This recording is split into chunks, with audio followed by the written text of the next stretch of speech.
Tá valendo? Tá valendo. Ele já foi um dos queridíssimos do mercado nacional de carros novos. Recentemente chegou a beirar o top 5 e de repente começa a cair, despencar e continua caindo. O que está acontecendo com o Jeep Compass? É o tema do nosso primeiro prêmio Rasputia Latimore. Rasputia Norbit dá nome ao prêmio, entre aspas, aí, de um momento difícil que um carro importante no mercado nacional vem enfrentando. Eu sou Marcelo Gonçalves, essa é a TV Gonçalves, o Ambiente Carro, e a gente vai discutir um pouco disso aqui agora. Então, tiramos aquela imagem linda, né? Quem viu, viu. Quem não viu, fica para a próxima. Equipamento novo de gravação sendo estreado, feliz demais. A coisa aqui só anda para frente, não tem jeito. E você que chega agora, você que está nos conhecendo nesse momento, para você entender, nós aqui não criamos polêmicas vazias, não caçamos cliques, muito que pelo contrário, você vê que o número de acessos aos nossos vídeos é modesto, porque a gente procura fazer o raciocínio acontecer. Então, além de tudo aquilo que eu vou falar e daquilo que eu vou mostrar, os dados que vão aparecer no próximo slide, você pode pesquisar em locais confiáveis, pode de repente, se for do seu hábito, do seu interesse, até se dirigir ao concessionário da Jeep, a concessionários de outras marcas, para entender o processo como um todo, criar uma opinião baseada em coisa lógica, em coisa que tem bom senso, e não em conversa de picareta, de vagabundo, dessa gente que entra no mercado só para atrasar as coisas. Combinado? Eu acho que você consegue. O nosso público aqui costuma ter esse perfil, e eu tenho certeza que quem chega, a gente não vai ficar nessa plataforma de vídeos muito tempo. A gente já está criando conteúdos para outras plataformas. Vamos falar sobre isso muito aqui nas próximas semanas, vocês fiquem ligadíssimos. Sempre vem coisa muito boa por aí. Mas vamos mergulhar, depois de quase 3 minutos de introdução, vamos mergulhar no nosso objeto de estudo da vez, que é o Jeep Compass. Olha só, esse carro, ele volta ao mercado brasileiro, primeiro ano inteiro que ele tem de mercado brasileiro, 2016. Naquele movimento que a Jeep tem, quando você se lembra lá atrás, era uma marca que era muito de nicho, vendia muito poucos carros aqui, todos eles importados. A situação muda muito, né, com a chegada do grupo FCA, que hoje é o grupo Stellantis também, com a entrada da Peugeot, Citroën. O Compass, não é exagero dizer duas coisas. Primeiro que ele é o grande... é a grande alavanca inicial dessa nova fase da Jeep no Brasil, e que ele está vivendo um momento que sugere que talvez no futuro a gente se refira ao Compass algo como aconteceu com a EcoSport da Ford. Porque assim, hoje no Brasil, grande parte dos carros que são chamados de SUVs não são SUVs, são crossovers. São carros pequenos, são carros cuja plataforma, cuja estrutura é toda ela baseada em hatches compactos. Os caras perceberam um filão fantástico para ganhar dinheiro. Pegar a plataforma de carro pequeno, colocar sobre essa plataforma uma estrutura maior e fazer com que essa estrutura se pareça com um carro mais parrudo, um carro mais alto, consequentemente, dada toda a dificuldade, o problema que o brasileiro tem de andar num asfalto horroroso, né?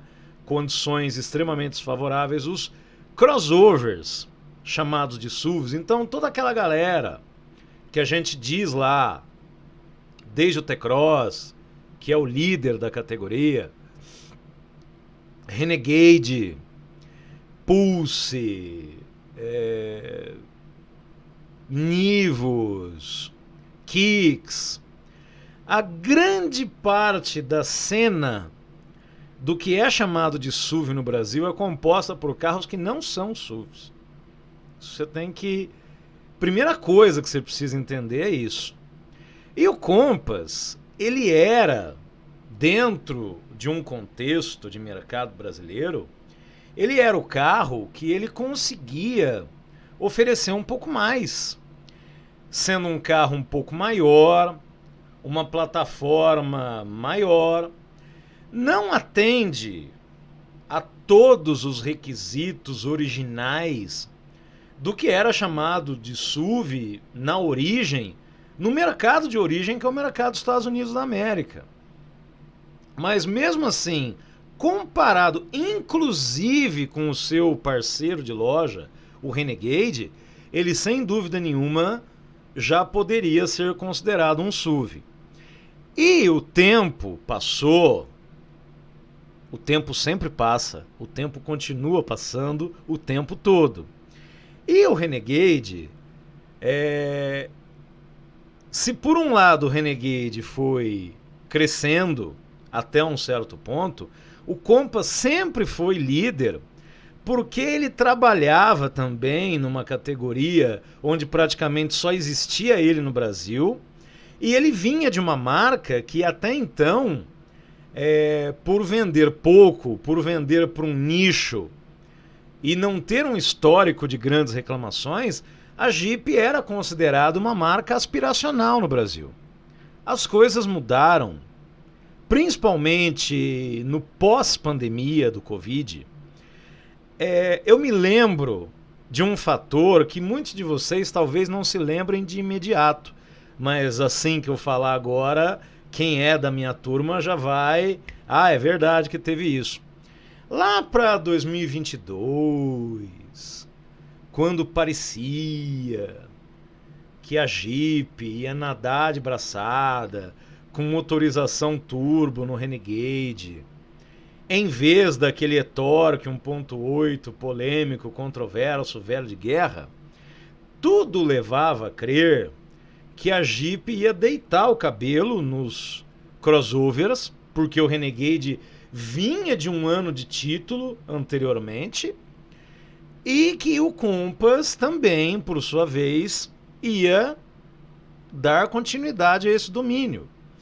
Até porque já havia o Taos, que não mostrava grande força, o Corolla Cross, importante, mas também sem condições básicas para brigar pela liderança do segmento, e que, ainda que seja questionável até certo ponto você colocar o Corolla Cross nessa categoria, mas é o que acontece na prática, porque quem vai militar no segmento abaixo vai ser um Yaris Cross.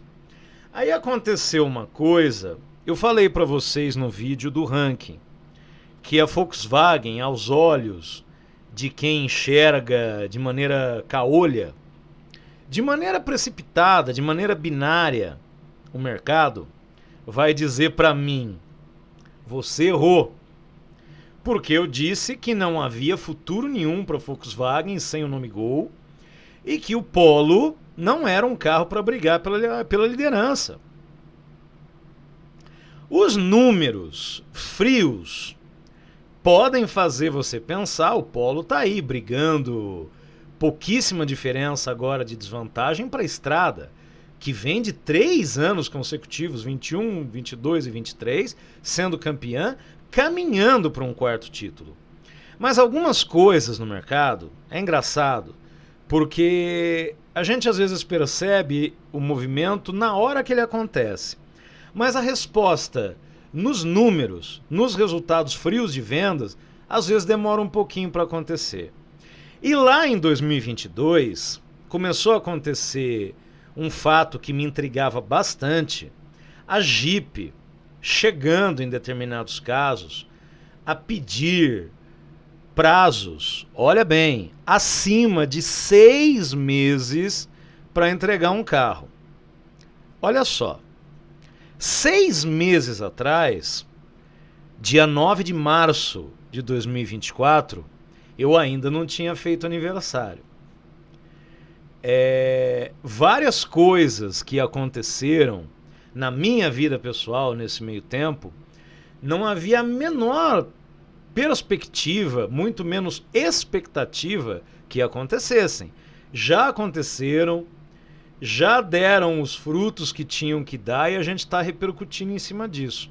Então você tenta imaginar o que é você receber um cliente no seu concessionário e esse cliente ouvir de você que ele vai ter que esperar no mínimo 6 meses para receber o carro que ele está encomendando hoje.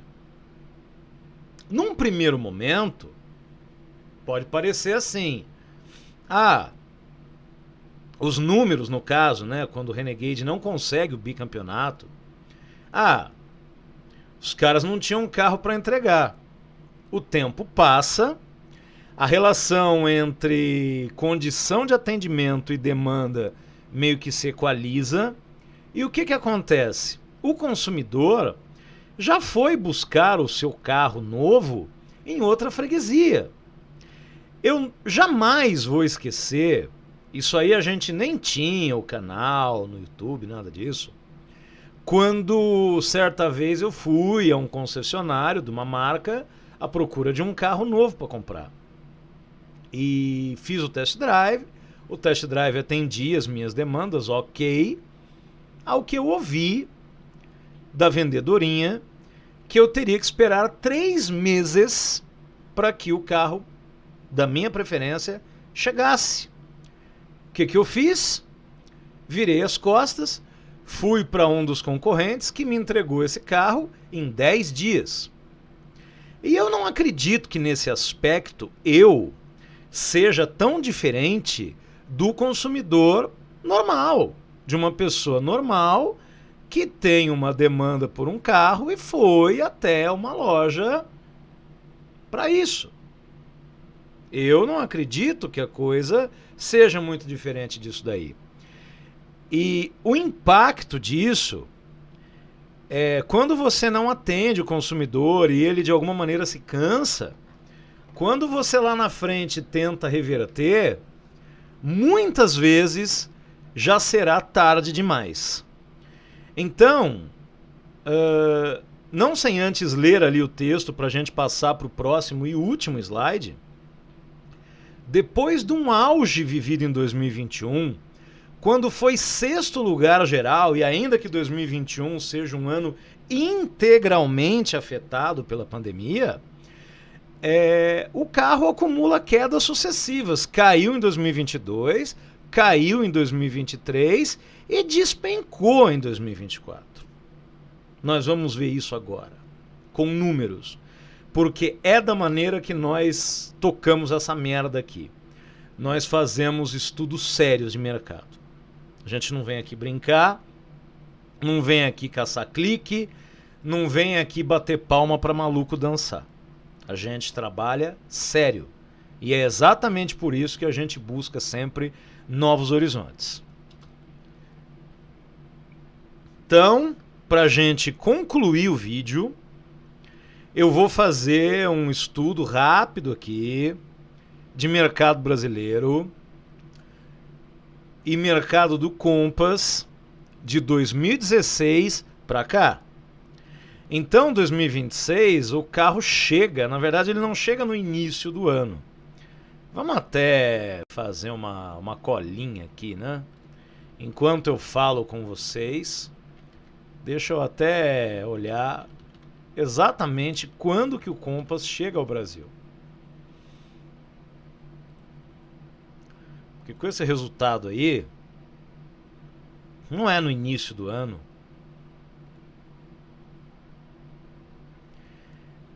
na verdade em setembro de 2016, o carro começa a ser produzido no Brasil com motores 2.0 Flex e o 2.0 Turbo Diesel, uma série especial Opening Edition, baseada na Longitude, limitada a 500 unidades. Isso em setembro. Então esse resultado que você vê aí, 2016, é do último quadrimestre. Mais ou menos como nós estamos agora. Nós estamos em meados de setembro. Então você imagina um carro que chegasse agora ao mercado brasileiro, teria 4 meses, 3 meses e pouco, para apresentar seus resultados. Então qual é a do Compass naquele primeiro momento? Emplacar aí entre 1.500 e 2.000 unidades mês. 2017, o mercado brasileiro cresce bastante, cresce aí quase 200 mil unidades, e nisso o Compass, no seu primeiro ano inteiro de mercado, ele emplaca quase 50 mil carros. Fica na 11ª posição e veja só, entre 17 e 23, 2017 e 2023, então você tem aí um intervalo de 7 anos, 7 temporadas, o Compass nunca esteve abaixo da 12ª posição. Mesmo sendo um carro significativamente mais caro do que a imensa maioria dos seus concorrentes, tanto os que estavam à frente, quanto os que estavam imediatamente atrás. Aí, 2019 é o melhor resultado do mercado brasileiro até aqui, nesse intervalo de tempo. Um 2019 que não deve ser superado, porque a gente acredita que se houver uma venda excepcional nos últimos 4 meses, ela deve ficar algo na casa das 900 mil unidades. Se você colocar 900 mil, nós vamos para 2 milhões e 400. O mercado não deve superar 2018 neste ano. Mas olha a situação, o Compass em 18 e 19, 2 excelentes temporadas, o Compass ele emplacou aí 60 mil, numa média toscamente calculada aqui de 5 mil emplacamentos por mês. Anote esse número aí, 5 mil emplacamentos por mês. Porque quando você pega 31.520 divide por 8, a média é de 3.900. Ou seja, uma queda maior do que 20%. Percebe? Aí, se você considerar 2020 o primeiro ano da pandemia, 2021, melhor ano da história do Compass, 70 mil emplacamentos e um share de quase 3,6%, um crescimento de 1/3 em relação ao ano anterior. É daí que a coisa, na força existe também fraqueza, já diria o Sun Tzu, né? E me parece, olhando assim, é claro que a gente não tem, ninguém tem, tá? Mas olhando assim friamente, a impressão que dá é que os caras caíram naquela linha de pensamento: foda-se, o consumidor vai continuar comprando os nossos carros, vai esperar 6 meses, vai esperar 1 ano se precisar. E um mercado onde existe concorrência, a gente pode colocar sobre o mercado brasileiro inúmeras pechas, mas a gente dizer que não existe concorrência no mercado brasileiro seria uma leitura equivocada dos fatos. Existem players disputando a preferência do consumidor. Então, do 6º lugar, com 70 mil, ele cai 10% em 2022, que é o ano da transição. Ele cai mais 7% em 2023, já baixa dos 60 mil, perdão. Vai para uma 12ª colocação, que você vê aí. A última vez que ele tinha sido 12º foi num ano onde se emplacou muito no Brasil, foi 2019. E em 2024, o Compass, hoje, né, resultado final de agosto, o Compass é o 19º no acumulado do ano, e na parcial de agosto de 2024, o Compass foi 22º lugar. Mas nem em sonho, nem em pesadelo, a Jeep poderia imaginar uma colocação deste nível. Se você fizer os 3.940, que é a média dos 8 primeiros meses, multiplicar por 12, o Compass emplacaria esse ano 47.280, menos do que em 2027, e com certeza, as vendas no Brasil em 2024 serão em número muito maior do que 2.172.000. Será, portanto, a não ser que aconteça uma mudança na linha do horizonte, pouco provável, mas é a primeira vez desde 2017, que é de fato o primeiro ano inteiro, que o Compass vai ter uma participação na fatia, a fatia do bolo do Compass menor do que 2%. Uma fatia de 2% ainda significa que de cada 50 carros novos, com todos os modelos, todas as marcas, todos os tipos de carro que existe no Brasil, 1 a cada 50 é um Compass. Caindo desse patamar, não há muita possibilidade do Compass beliscar um 12º lugar também pelo seguinte. Olha como os números eles são extremamente desfavoráveis. Porque o 12º lugar no acumulado entre janeiro e agosto. Por que eu estou falando 12º? Porque foi a pior colocação do Compass até aqui, num ano inteiro. O 12º lugar emplacou 4, 8, 10, 11. O 12º, que curiosamente é o Nivus da Volkswagen, emplacou 35.893 no acumulado. Mas as perspectivas, quer dizer, já dá uma diferença aí de mais de 4.000 carros, e nós não vemos um fato novo, e nem tampouco também a fábrica da Jeep barbarizando para entregar 10.000 unidades desse carro numa única parcial. Tem uma carta na manga aí que ninguém está sabendo. Você pega a parcial de setembro até aqui, o Compass também não está fazendo nenhum voo de galinha. Então, olha como as coisas mudam. E acontece aquele fenômeno. 2021, nós estamos falando de 3 anos atrás.